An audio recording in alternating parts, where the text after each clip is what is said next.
Local transmission of the Omicron subvariant BA2.12.1 now seen in parts of Metro Manila, Western Visayas, and Puerto Princesa City. Meron tayong local transmission dito sa NCR, specifically dun sa area where we have detected this BA2.12.1, specifically in that specific area within Western Visayas, Puerto Princesa. This means clusters of cases and individuals with this subvariant are not linked to international travelers. But there is still no community transmission. Pag sinabi natin local transmission, confined siya dun sa area, hindi pang malawakan. Compared to community transmission, community transmission, huge clusters of infection to.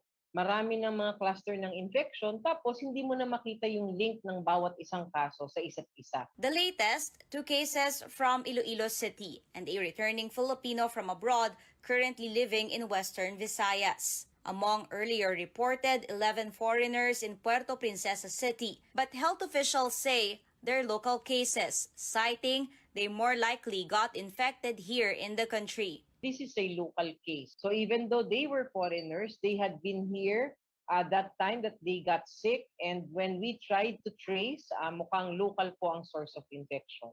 Earlier studies say this subvariant is more infectious and could evade one's protection from vaccines, but it is not yet seen to cause a more severe illness. So in terms of symptomatology and even severity of symptoms, wala pong pagkakaiba itong mga Omicron variant. An infectious disease specialist says we can still quell its transmission with surveillance, health protocols, and increasing booster uptake. Dapat natuto na talaga tayo, di ba? Nakakaapat na tayong waves.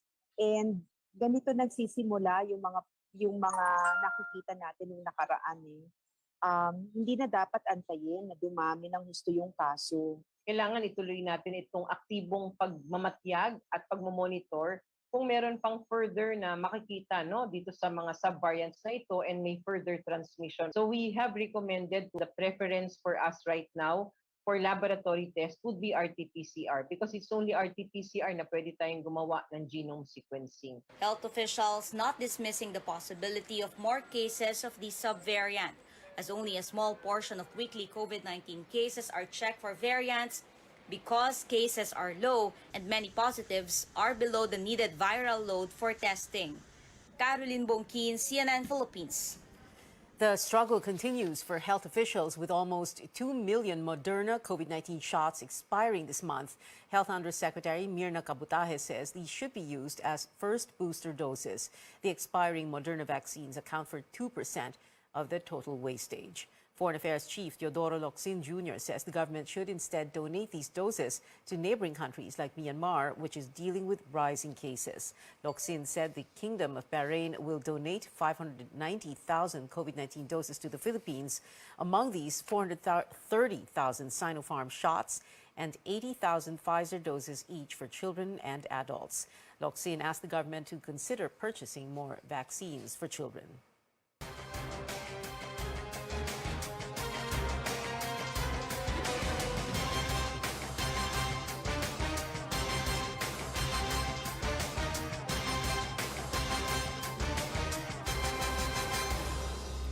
The canvassing of votes for the presidential and vice presidential races is set to begin next week, but presumptive President-elect Bongbong Marcos is facing another challenge, with some civic leaders now taking to the Supreme Court a petition to cancel his candidacy. That and more from Rex Remigio. The fight shifts to the Supreme Court. Civic leaders Father Christian Buenafe and Fides Lim are asking the High Court to issue a temporary restraining order to stop Congress from canvassing votes for the presidential elections next week. They seek to cancel the certificate of candidacy of apparent winner Bongbong Marcos. They would also like to stop the Congress, sitting as National Board of Canvassers, from proclaiming Marcos as next president should he officially tally the highest number of votes. They first filed the petition before the Commission on Elections in November 2021, but this was junked right after the May 9 election. They argued Marcos committed a crime of moral turpitude and perjury for making false representations in his COC. For them, he is not eligible to seek the presidency because of his tax conviction. The petitioners reiterated Marcos was convicted by a Quezon City court for his multiple failures to file income tax returns from 1982 to 1985 when he was governor and vice governor of Ilocos Norte. While the Marcos camp has yet to receive a copy of the petition as of press time, his spokesperson appeals to the petitioners. Instead of pushing for your agenda of animosity, tulungan niyo lang na muna kami na pagtuunan at gamitin natin ang ating limitadong oras araw-araw. We are all limited to 24 hours in a day. Allow us to be more productive and learn to respect the will of the Filipino people. Marcos, meanwhile, is eyeing the Labor Secretary of ex-President Erap Estrada, Benny Laguesma, to join his cabinet under the same position. He is also inviting overseas Filipino workers advocate Toots Ople to be his migrant workers department chief. Both Laguesma and Ople have yet to confirm whether or not they're accepting the offer. The Marcos camp is also finalizing the venue for his inauguration on June 30th. One possible venue is the Quirino Grandstand in Manila. They're also looking at other places. Rex Remitio, CNN Philippines. The new president and vice president will assume office at noon of June 30th. But what happens if the president-elect fails to qualify? The Constitution states, quote, the vice president-elect shall act as president until the president-elect shall have qualified, unquote. But in case no president shall have qualified, the line of succession comes in. The vice president shall become the president and the Senate president becomes the vice president. Davao City Mayor Sara Duterte is eyeing to hold her oath-taking as vice president on June 19 in the city so she can attend the inauguration of leading presidential bet Bongbong Marcos on June 30th. Presidential daughter said this in a radio interview Monday. She explained her fellow Davaoenos want to join and witness an oath-taking, adding it is only proper to do so because it will be the pride of Davao City and the Davao region. Sara Duterte's term of office begins at noon of June 30th, as stated in the Constitution. In previous elections, the president and vice president-elect were inaugurated successively on June 30th. Coming up, a look at what the 19th Congress would look like with 1/4 of the Senate, either brothers and sisters or mother and son. And another historic gold at the Southeast Asian Games, this time in billiards. Stay tuned to Newsnight, where we go above and beyond the headlines.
Welcome back. Apparent President-elect Bongbong Marcos is in Australia. His spokesperson Vic Rodriguez confirmed this, saying Marcos is on a private trip with his family for much-needed rest and vacation before he takes office. Rodriguez also says Australian Prime Minister Scott Morrison already sent his congratulatory message to Marcos. Nagpahatid ng congratulatory message ang pinuno ng bansang Australia dahil sa integridad na naganap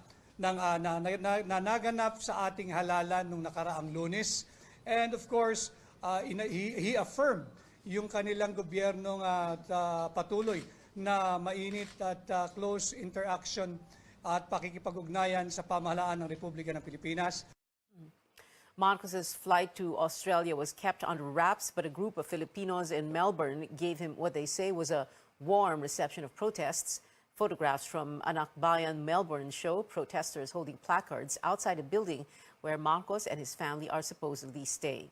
They say tyrants are not welcome there and that they reject the Marcos-Duterte tandem. The Marcos campaign says the move is embarrassing. Bilang Pilipino, nakakahiya. Hindi ugali ng Pilipino hiyain at pahiyain ang kapwa niya Pilipino sa isang bansa na hindi naman Pilipinas. I think the best authority or person to say whether he is welcome or not are the Australian government. Ang Pilipino ay kilala na nagtutulungan. Mababait tayo. Huwag niyo hong gawin yan sa ibang bansa, sa ibang bayan. Wala ho kayong ibang agenda kundi palaganapin ang inyong puot at pait sa inyong puso. Hindi po ganyan ang Pilipino.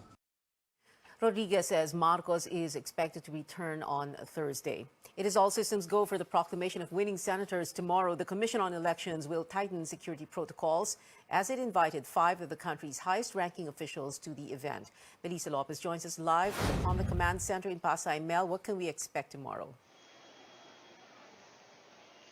Pia, expect political heavyweights for tomorrow's proclamation ceremony for 12 senators.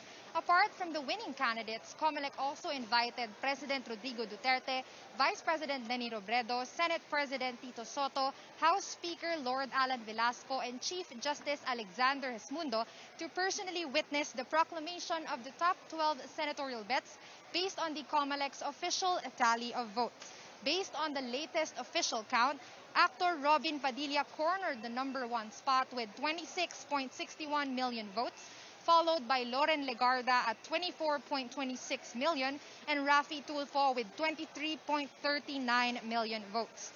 Also in the Magic 12 are Win Gatchalian, Cheese Escudero, Mark Villar, Alan Cayetano, Mig Zubiri, Joel Villanueva, JV Ejercito, Risa Honteveros, and Jinggoy Estrada.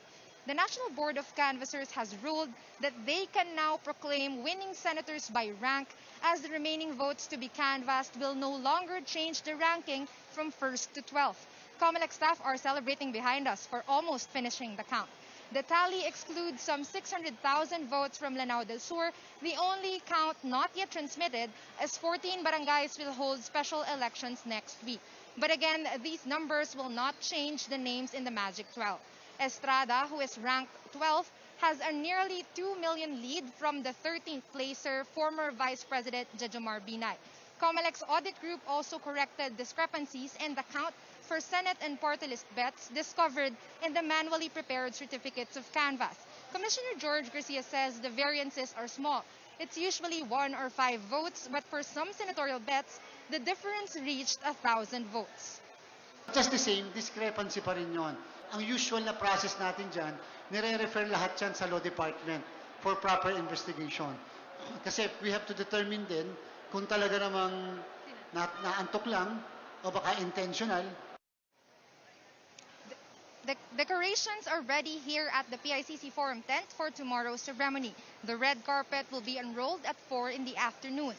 Senators-to-be were told to wear barong and Filipiniana for the day. Additional police and military forces will be deployed to secure the venue. And in case President Duterte decides to attend, the Presidential Security Group will take over the security plan. Pia? Mel, Vice Presidential frontrunner Sara Duterte causing quite a stir when she announced her planned oath-taking on June 19th. What does the COMELEC say about this, and is that allowed? Right. Commissioner Garcia says there's nothing illegal for any presumptive winner or candidate to take his oath of office well ahead. But what's not allowed is for a candidate to start his term early. The Constitution is clear that all terms of office of elected officials only start at noontime of June 30. Back to you, Pia. Melissa Lopez there reporting from Comlex Command Center in Pasay. Now, what will the incoming Senate look like and who could be Senate President? Amor Santos filed this report. 4 re-electionists, 5 returning lawmakers, and 3 first-time senators. They will form half of the Senate in the upcoming 19th Congress, joining the 12 incumbents who were elected in 2019. 6 senators, or 1/4 of the Senate, are family members. The results show that indeed the Senate race has always been a popularity contest. No? It's either you are a celebrity or a public figure, or you have a famous family name, or you come from a political family. Senator Risa Honteveros is the only opposition candidate in the Magic 12. Senator Joel Villanueva says he's open to joining her in the minority, and so is Senator Coco Pimentel, who has clarified that the job of the minority is to keep the majority in check. The minority actually is not technically because you are opposition to the president, because the president of the Philippines is outside of the consideration on who the Senate President is. With a new supermajority on the horizon, the Senate presidency is turning out to be a 3-way battle. Senator Sherwin Gatchalian has publicly declared he's vying for the post.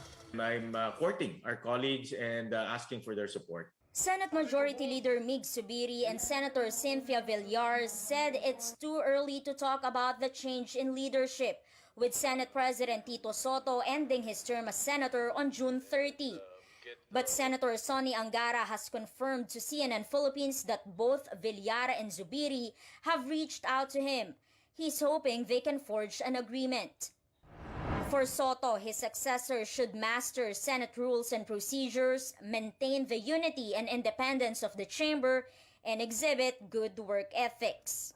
A senator needs the vote of at least 13 senators to be the 25th Senate President, who is also second to the Vice President in the constitutional line of succession. Amor Santos, CNN Philippines. The Presidential Museum and Library clarifies that its website is inaccessible because of ongoing updates to its contents and security features. That's after the supposed takedown of Malacanang.gov.ph sparked fears of a possible historical revisionism. The museum administration says the contents of the website were not compromised and will be made available to the public at the soonest possible time. The Presidential Museum and Library website stores historical records on Malacanang, including the martial law regime of the late dictator Ferdinand Marcos. Historian Manuel Quezon III, who served under the late former President Noynoy Aquino, first flagged the inaccessibility of the website on Monday. The United States vows to strengthen its alliance with the Philippines under the new administration. U.S. President Joe Biden stressed the importance of its relations with Southeast Asian nations in foreign policy and COVID-19 response in the recently concluded U.S.-ASEAN summit in Washington, D.C. President Duterte did not attend the event to give way to his successor. They have again repeated that their commitment to the Philippine maritime security, their support of our arbitral award. That alone is what the U.S.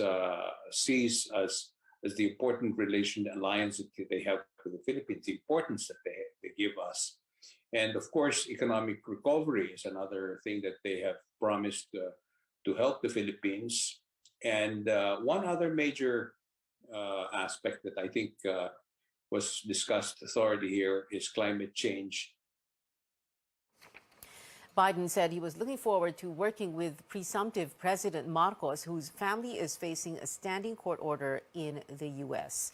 Now, in other world headlines, Turkish President Recep Tayyip Erdogan is firm he will not allow Finland and Sweden to join NATO.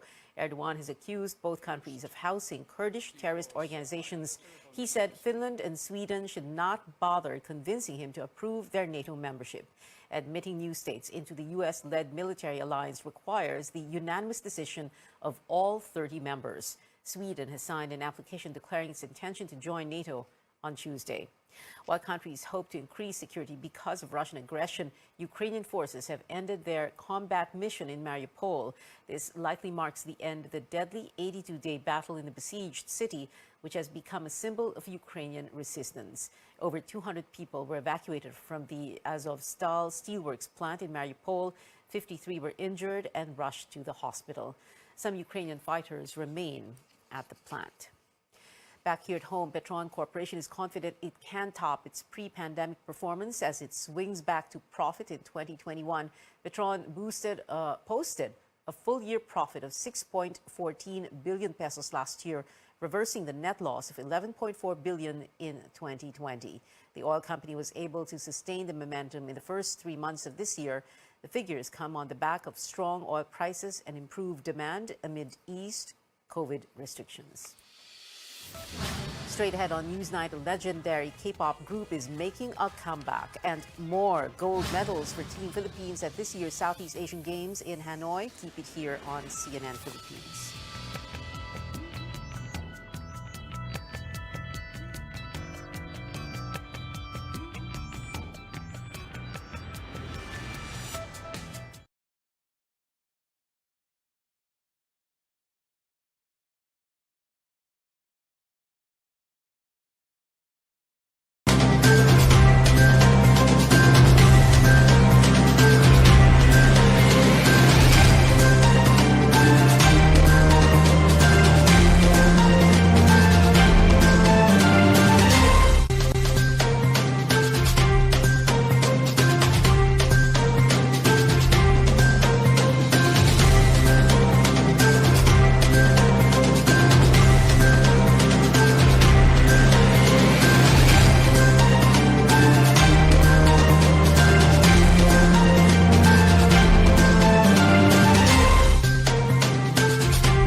This is Newsnight on CNN Philippines. Sci-fi Netflix show Black Mirror is getting a 6th season. Variety reports casting is underway. Fans can expect more episodes this time around, with the previous installment only consisting of 3 parts. Season 5 of the dystopian series dropped back in June 2019.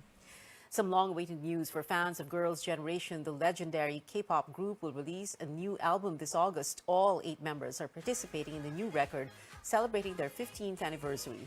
SNSD last album, Holiday Night, came out 5 years ago.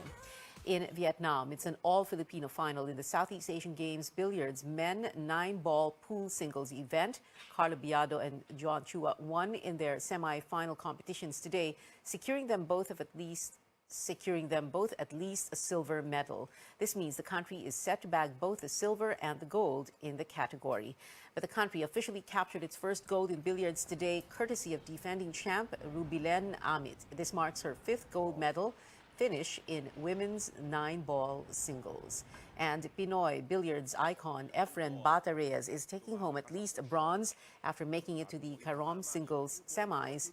Reyes beat a Thai opponent in the quarterfinals, securing his ticket to tomorrow's semifinal. And another gold with Islay, Erica Bomogao and Richane Yoserez topping the women's Waikru event. It is the country's first medal this year in Muay Thai. After 5 gold and 2 silver medal finishes, gymnast Carlos Yulo is set to earn at least 1.6 million pesos from government cash incentives. The law grants 300,000 pesos for gold and 60,000 per silver medal. So far, Team Philippines ranks 3rd after Vietnam and Thailand. Philippine Sports Commissioner Ramon Fernandez says the country is within target to finish at least 3rd overall. The Philippines has earned 113 medals, 33 of which are gold.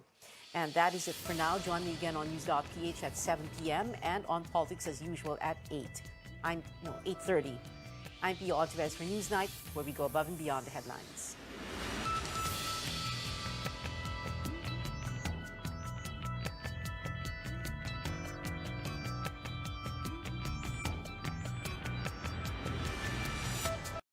This program is brought to you by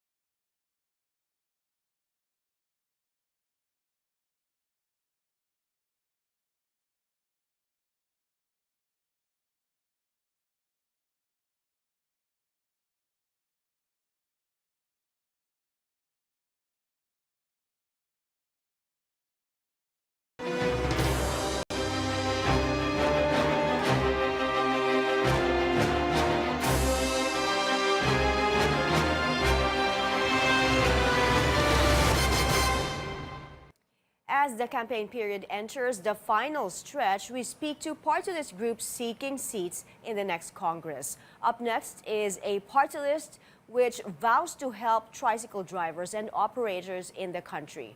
Joining us now is Rovin Feliciano. He's the first nominee of TODA party list. Good morning, Rovin. Thanks for joining us. And how is the campaign so far?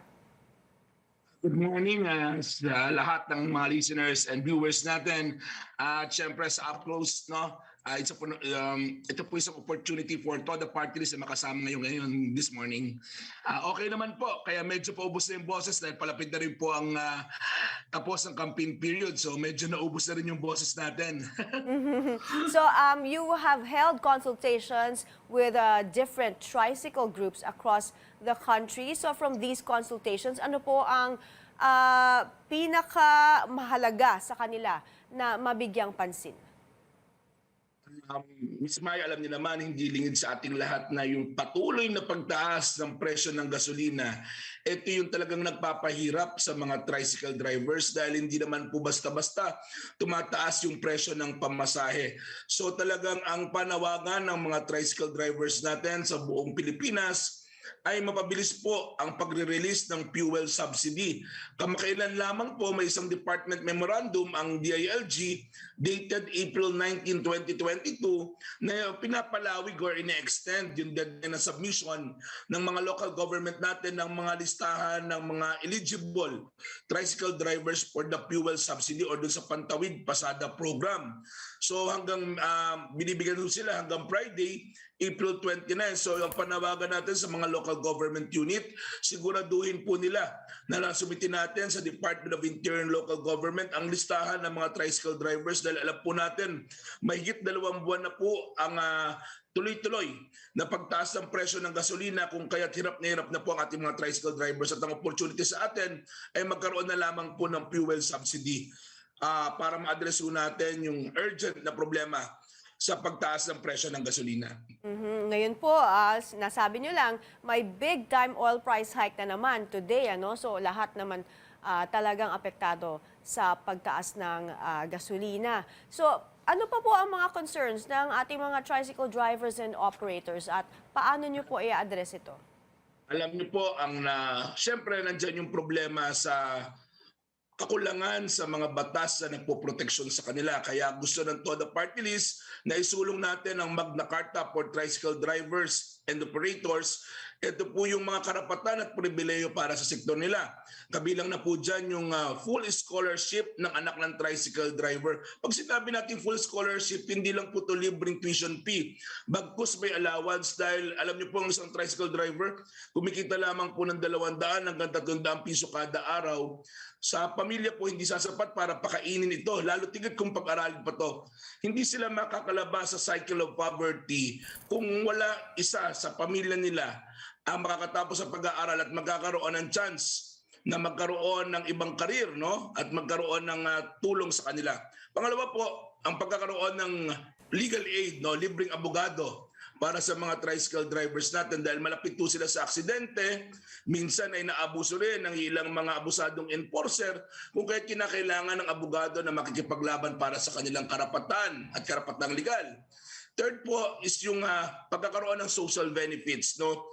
Yung libreng SSS, PhilHealth at Pag-ibig na sana po ay magawa natin kung bakit hindi makapag-retire ang ating mga tricycle drivers. Meron dyan 7 years old na, 8 years old na, namamasada pa rin dahil wala ho silang social benefits. Pambili man lang ng maintenance medicine, hindi ho nila kinakaya. And then pang-apat po sa Magna Carta for Tricycle Drivers ay ang sinasabi ho natin na murang pabahay. Nagtatanong po ako sa mga tricycle drivers natin sa mga terminal, sa mga pilahan ng tricycle, majority or more than 80% of them nangungupahan or nagre-rent pa ng kanilang bahay. So napakalaking pahirap para sa kanila na buwan-buwan nangungupahan at walang sariling tahanan. At gusto rin po ng TODA Party List na reviewin natin ang oil deregulation law para siguraduhin na yung presyo ng gasolina ay hindi ganun kataas at syempre isusulong natin ang pagbabalik ng Oil Price Stabilization Fund para siguraduhin stable ang presyo ng gasolina para stable rin po ang presyo ng mga pangunahing bilihin. Napakaganda at napakahalaga yung mga benepisyong sinabi mo para sa mga operators and tricycle drivers. Ano po ngayon yung plano nyo? Kasi final stretch na ng campaign period. Ang plano ho namin, mas marami pang tricycle driver ang maabot ng TODA Party List. Mas malaman nila na mayroon na silang boses na makikipaglaban sa kanilang karapatan. Alam niyo po, 31 years old na ho ang local government code pero wala pa rin nung isa na kinatawan ang mga tricycle drivers natin sa sa Kongreso. Kaya sabi ko nga, wala ni isang batas ang nagawa ang Kongreso patungkol sa benepisyo ng mga tricycle drivers. Yun po ang usap-usapan namin sa mga pagpupulong sa mga tricycle drivers. Kinakailangan na magkaroon ng batas para sa social benefits at karapatan ng ating mga tricycle drivers. Kung kaya't sa nalalabing ilang araw ng kampanya, sisikapin ng TODA Party List na balita at maabot namin ang tricycle drivers sa buong kapuluan. Okay, maraming salamat po, TODA Party List nominee Rovin Feliciano.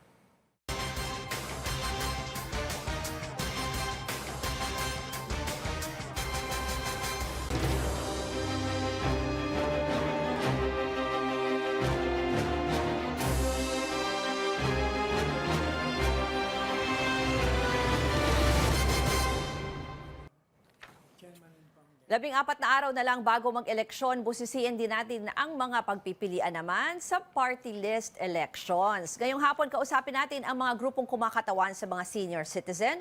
Makakasama natin dito sa studio si ang tinig ng Senior Party List Representative Godofredo Arquiza. At via Zoom naman, si Senior Citizens Party List Representative Rodolfo Ordañez. Magandang hapon po sa inyo, Congressman Arquiza and Ordañez. Kayo po ay incumbent ngayon? Hindi po, hindi chairman. po. No. Chairman ng... Ang tinig ng senior citizen. Pero the party list has a seat now, no? Not yet. First time, but I represent the senior citizen in the 14th and 15th Congresses. Okay. So ngayon po ay tumatakbo po kayo ulit? Yes. Okay, pag-usapan po natin itong inyong party list group, no? Ano po ba ang sinusulong nyo ngayon? Bakit po kayo tumatakbo ulit? Ito pong ang tinig ng senior citizen, number 169. Ito po ay sumbungan po at tagapagtanggol ng mga yung mga commercial establishment at saka mga LGUs na hindi tumutupad sa batas. Dahil kasi itong batas ng 9994, isa ako sa gumawa nitong batas na ito, kanya gusto ko naman na maipatupad sa mga senior citizen dahil napakaganda nitong batas na ito.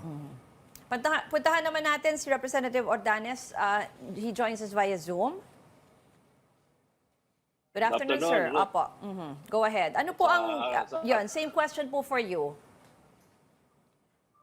Hello? I'm not sure if you heard me. Sir, ano po ang sinusulong ng inyong party list group sa eleksyon na ito? Bakit po kayo tatakbo ulit?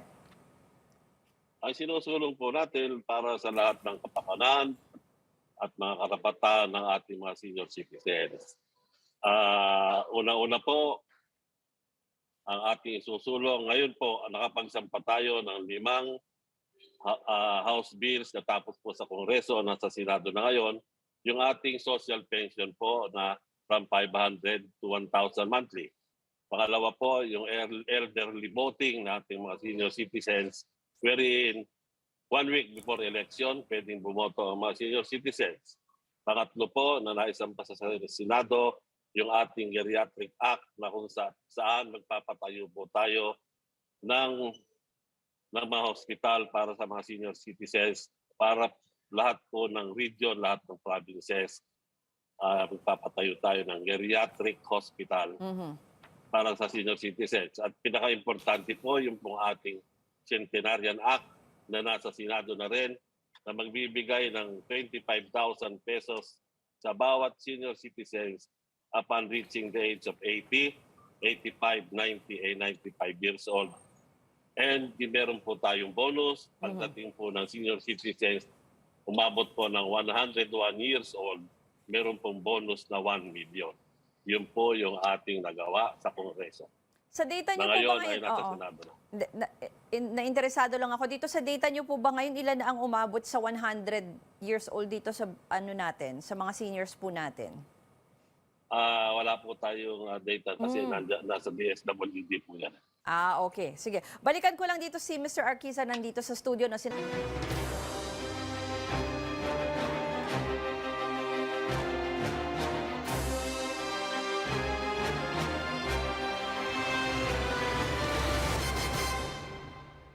As the campaign period enters the final stretch, we speak to party list groups seeking seats in the next Congress. Up next is a party list which...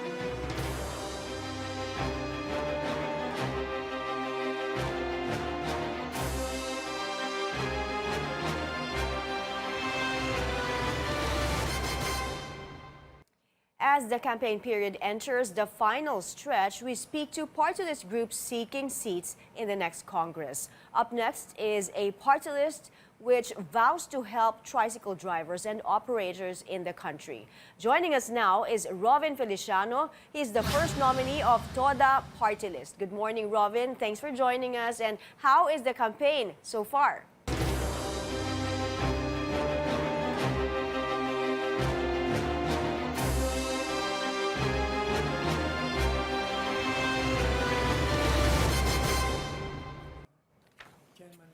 14 na araw na lang bago mag-eleksyon, busisiin din natin ang mga pagpipilian naman sa party list elections. Ngayong hapon, kausapin natin ang mga grupong kumakatawan sa mga senior citizen. Makakasama natin dito sa studio ang tinig ng Senior Party List Representative Godofredo Arquiza. At via Zoom naman, si Senior Citizens Party List Representative Rodolfo Ordañez. Magandang hapon po sa inyo, Congressman Arquiza and Ordañez. Kayo po ay incumbent ngayon? Hindi po, Hindi chairman. po. Chairman ng... Ang tinig ng senior citizen. Pero the party list has a seat now, no? Not yet. First time, but I represent the senior citizen in the 14th and 15th Congresses. Okay. So ngayon po ay tumatakbo po kayo ulit? Yes. Okay, pag-usapan po natin itong inyong party list group, no? Ano po ba ang sinusulong nyo ngayon? Bakit po kayo tumatakbo ulit? Ito pong ang tinig ng senior citizen, number 169. Ito po ay sumbungan po at tagapagtanggol ng yung mga commercial establishment at saka mga LGUs na hindi tumutupad sa batas. Dahil kasi itong batas ng 9994, isa ako sa gumawa nitong batas na ito, kanya gusto ko naman na maipatupad sa mga senior citizen dahil napakaganda nitong batas na ito. Puntahan naman natin si Representative Ordañez. He joins us via Zoom. Good afternoon, sir. Opo. Go ahead. Ano po ang... same question po for you. Hello? I'm not sure if you heard me. Sir, ano po ang sinusulong ng inyong party list group sa eleksyon na ito? Bakit po kayo tatakbo ulit? Ang sinusulong po natin para sa lahat ng kapakanan at mga karapatan ng ating mga senior citizens. Una-una po, ang ating isusulong. Ngayon po, nakapagsampa tayo ng 5 House bills na tapos po sa Kongreso, nasa Senado na ngayon. Yung ating social pension po na from 500 to 1,000 monthly. Pangalawa po, yung elderly voting na ating mga senior citizens, wherein 1 week before election, pwedeng bumoto ang mga senior citizens. Pangatlo po, na naisampa sa Senado, yung ating Geriatric Act na kung saan magpapatayo po tayo ng mga hospital para sa mga senior citizens, para lahat po ng region, lahat ng provinces, magpapatayo tayo ng geriatric hospital para sa senior citizens. At pinaka-importante po yung pong ating Centenarian Act na nasa Senado na rin, na magbibigay ng 25,000 pesos sa bawat senior citizens upon reaching the age of 80, 85, 90, and 95 years old. And meron po tayong bonus pagdating po ng senior citizens, umabot po ng 101 years old, meron pong bonus na 1 million. Yun po yung ating nagawa sa Kongreso. Sa data niyo po Ngayon ba ay ngayon? nasa Senado na. Nainteresado lang ako dito. Sa data niyo po ba ngayon, ilan na ang umabot sa 100 years old dito sa natin, sa mga seniors po natin? Wala po tayong data kasi nasa DSWD po yan. Okay. Sige. Balikan ko lang dito si Mr. Arquiza nandito sa studio. No? Sinasabi niyo po kasi isa sa mga babantayan yung mga commercial establishments na hindi po sumusunod doon sa mga pinapatupad halimbawa na discount. Pati LGUs. Pati LGUs. Ano po ba yung mga problemang nakikita niyo ngayon? Napakarami po ng mga LGUs na hindi nabibigyan ng tama yung social pensions na dapat yung mga indigent ay merong monthly social pension. At napakarami pang batas, kamukha itong sangguniang nakakatanda, ay meron tayong sangguniang kabataan, pero wala tayong sangguniang nakakatanda na siyang makakatulong sa ating mga barangay dahil kasi itong mga matatanda na, hindi na ito korap, ang hinahanap na lang nila ay legacy. At meron tayong violence against women, violence against children, pero wala tayong violence against senior citizen. Itong violence against senior citizen ay kailangan dahil kasi pag ang victim ay senior citizen, kailangan mataas ang hatol.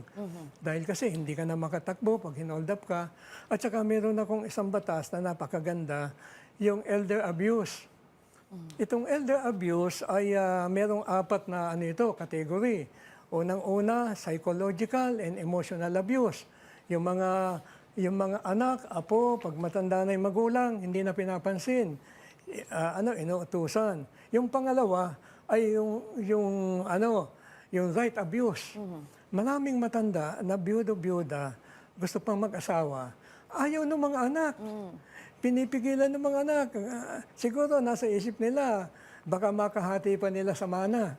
Pero kailangan magkaroon ng right ang mga senior. Saan po magfo-fall under yung sinasabi niyo po yan? Elder abuse. Abuse po, considered as abuse po yan, kung sakali, doon sa panukalang batas niyo. 4 po yung elder abuse. Psychological and emotional abuse, right abuse, yung mga magulang pinapakailaman ng mga anak. Financial abuse, yung pera ng magulang ay nag-ipon, nagtipid, tapos may mga anak na mas malaki na kukuha. At saka yung neglect and abandonment. Itong neglect and abandonment, ito lagi nangyayari ito dahil pinag-aaral mo yung mga anak mo sa college, tapos nung makatapos, nanay, tatay, pupunta ako ng Maynila, magtatrabaho ako. Ilang buwan lang nagbigay, tapos wala na.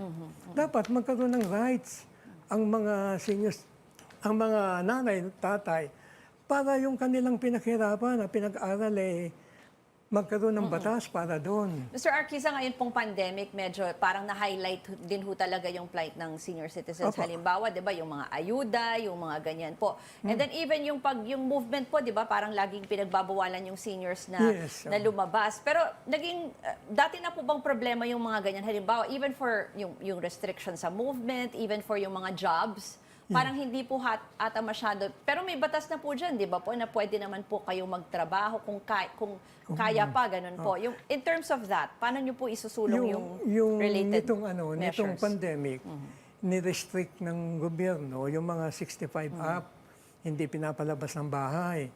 Pero yung mga below 65 ay nakakalabas pa din ng bahay. Pero yun, walang batas doon, kundi utos lang ng ating pamahalaan.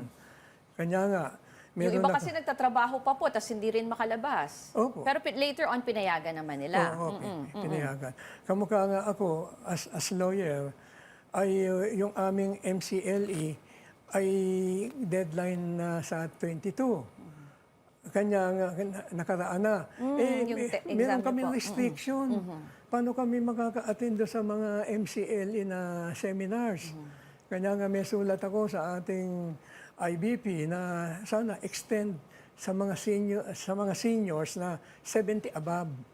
Maganda po yung mga binanggit niyong concerns. Puntahan naman natin ulit si Representative Ordonez. Sa inyo po, binanggit niyo po yung mga panukalang batas na sinusulong niyo, no? Magaganda po ito. Pero sa ngayon ho, anong nakikita niyong talagang parang biggest challenge po sa mga senior citizens na dapat talagang i-prioritize? Ayun po, natutuwa naman ako at yun ang plano ni Atty. Arquiza. Pero sad to say po, na-file ko na yan sa Kongreso, elderly abuse, yung pong minamaltrato ng mismong pamilya.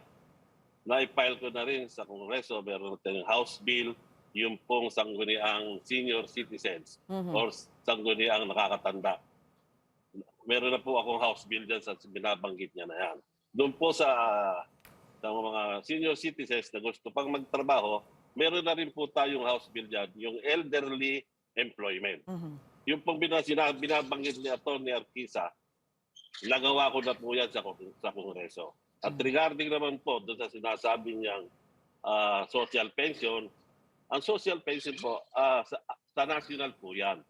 At nakakalungkot, yung Republic Act 1994 para sa senior citizens na ano po kasi very discriminatory yung word indigent. So doon po sa ating bill, sa ating House Bill na naisampa sa Senado, wala na po yung indigent. All senior citizens na yung pong no permanent source of income ay qualified na pong makatanggap ng social pension. Pareho po kayo, binanggit Yun nyo, po.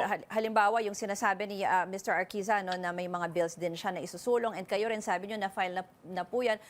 Pero, Naisulong ko na po yan. opo, the past congresses may mga ganyan na po. Pero sa tingin nyo, ano po ba yung nagiging hadlang? Ba't ho kaya hindi nakakapasayan at nagiging batas? Or doon sa existing law naman natin, halimbawa yung 20% discount and yung iba pang existing law o yung pension, ba't naman po sa tingin nyo ay hindi yan napapatupad ng maayos?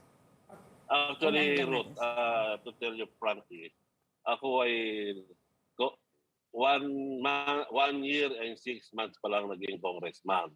Dahil yung ating dating congressman, si Congressman Jun Datol, kung inyong natatandaan, ay nabiktima ng COVID at sinamantalang yung namatay. So, hindi ko masasagot yung tanong mo kung bakit ganyan, kung anong naging problema. Pero sa maiksing panahon na pagiging congressman ko, yun nga, nakalima ko ng House bills na naisampa sa Kongreso.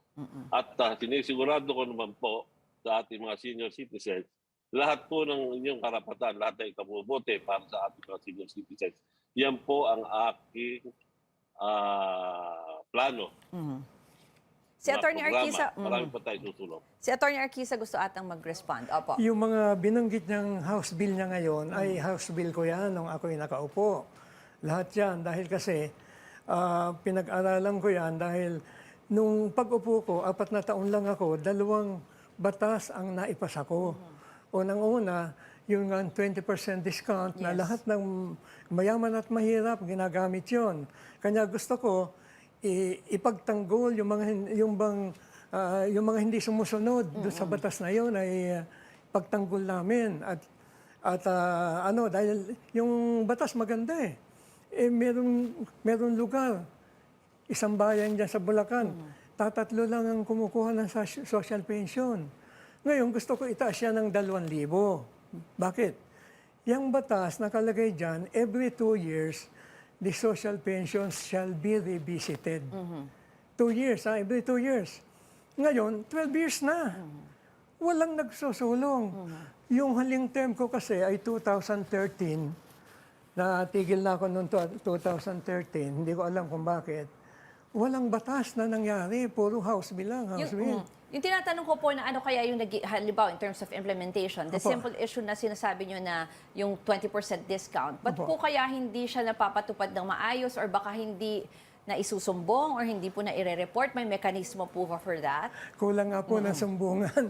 Kaya nga po, itong aking antinig ng senior, ito po ay sumbungan na tagapagtanggol ng mga hindi tumutupad doon sa batas. Dahil ang daming hindi tumutupad sa batas na ayaw magbigay ng discount. Magtataka kayo, bibili kayo ng cake, walang discount. Pagbili nyo ng pandesal, may discount. Hindi yung cake, hindi pare-pareho yung ano nila. Kanya nga, kailangan yan mapag-aralan para tumupad sila lahat. Kawawa naman yung mga yung mga tao. Huli na lang po, kasi mensahe na lang po sa ating voters, no? 165 party list vying for 63 House seats. Ano po yung, bakit po kayo dapat iboto? Unahin po muna natin kayo, Mr. Arquiza, and then si Congressman Ordonez. Kanya po, dapat nyo ko iboto. Unang-una, meron akong political will. As a lawyer, as CPA, kaya kong ipagtanggol yung aking advocacy na masunod lahat ng nakalagay sa batas. At saka meron pa akong yung 2 batas ko na taasan nga yung social pension ng 2,000 at saka magkaroon ng sangguniang nakakatanda. At saka yung mga abuse. Kawawa naman ang mga magulang. Pag matanda na, hindi na makakilos, inaabuso ng mga anak. Yun, napakahalaga yun. Tsaka isa pa, meron akong isang international inisip. Nag-meeting ako sa Amerika ng mga senior citizen, yung mga PhilAm. Lahat sila gustong bumalik dito. Yung mga retirees, may nagsisweldo may nagpe-pension ng $3,000, $5,000, $5,000. Gusto nila mag-uwian dito. Kanya lang, ang problema, yung portability ng PhilHealth sa Amerika, hindi magamit dito. Kanya nga pag nakaupo kami sa Congress, ay kailangan doon legislation.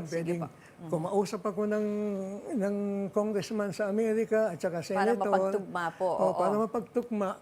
Para naman yung mga senior citizen na mga retirees ay makauwi. Dahil kasi gustong-gusto nila dito. Sige po, puntahan naman natin si Congressman Ordanes. Apo. Mensahe niyo po sa mga voters. Binanggit ni Atty. Narcisa.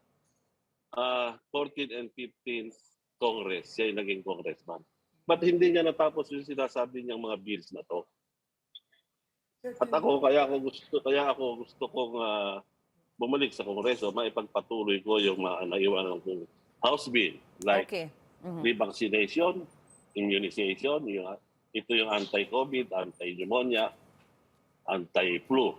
Gusto kong ituloy yung free dialysis for all senior citizens kasi para malibre lahat ang dialysis ng mga senior citizens na nagpapadialysis. Ang maipapayo ko kay Atty. Arquisa, ito tayo, nandiyan na siya.